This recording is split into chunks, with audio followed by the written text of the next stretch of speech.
আসসালামু আলাইকুম রাহমাতুল্লাহ। প্রিয় দিনদার ইমানদার পরহেজগার মুত্তাকি মুমিন মুসলমান ভাই ও বোনেরা, আজকে আলোচনা করব যে দোয়াটি পাঠ করলে আপনি সব কাজে সফল হতে পারবেন, যে দোয়া পাঠ করলে আপনি আপনার জীবনে উন্নতি আনতে পারবেন, সফলতা আনতে পারবেন, সে দোয়া সম্পর্কে সম্পূর্ণ কোরআন এবং হাদিসের আলোকে সামান্য কিছু কথা বলার চেষ্টা করব ইনশাআল্লাহ।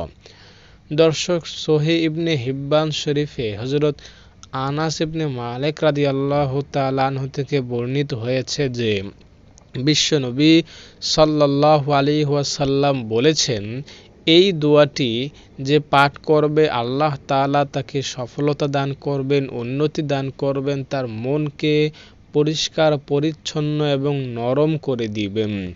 দর্শক, এই দোয়াটি বিশ্বনবী সাল্লাল্লাহু আলাইহি ওয়াসাল্লাম নিয়মিত পড়তেন, তাই আমাদের উচিত এই দোয়াটি পাঠ করা।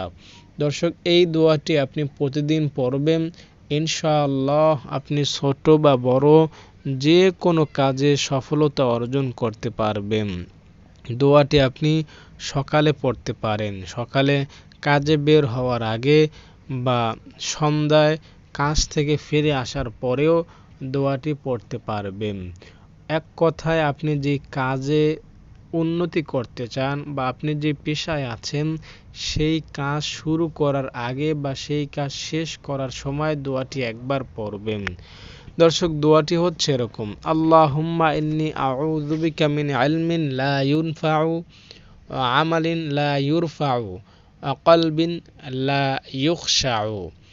দর্শক, এই দোয়াটির অর্থ হচ্ছে এরকম: হে আল্লাহ, আমি তোমার কাছে এমন এলেম থেকে পানাহ চাই যা উপকার দেয় না, এমন অন্তর থেকে পানাহ চাই যা কোনো কাজে আসে না, এমন আমল থেকে পানাহ চাই যা তুমি কবুল করো না।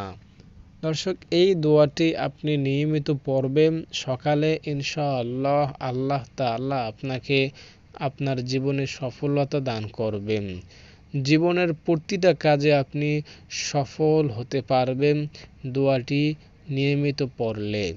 দোয়াটি আপনি অবশ্যই আপনার কাজ শুরু করার আগে পড়বেন এবং কাজ শেষ করেও যদি পারেন একবার পড়বেন, তবে প্রতিদিন একবার করে পড়বেনই পড়বেন ইনশাআল্লাহ। তবে আপনি আপনার জীবনে উন্নতি বয়ে আনতে পারবেন আল্লাহ তাআলার রহমতে। তো দর্শক, আশা করি ভিডিওটি আপনার কাছে ভালো লেগেছে। যদি ভিডিওটি ভালো লাগে থাকে, লাইক কমেন্ট শেয়ার করবেন এবং আগামীতে এই ধরনের আরও ভিডিও পেতে চ্যানেলটি সাবস্ক্রাইব করে আমাদের পাশেই থাকবেন। আপনাদের জন্য দোয়া করে সুস্বাস্থ্য কামনা করে আজকের মতো এখানে বিদায় নিচ্ছি। আসসালামু আলাইকুম ওয়া রাহমাতুল্লাহ।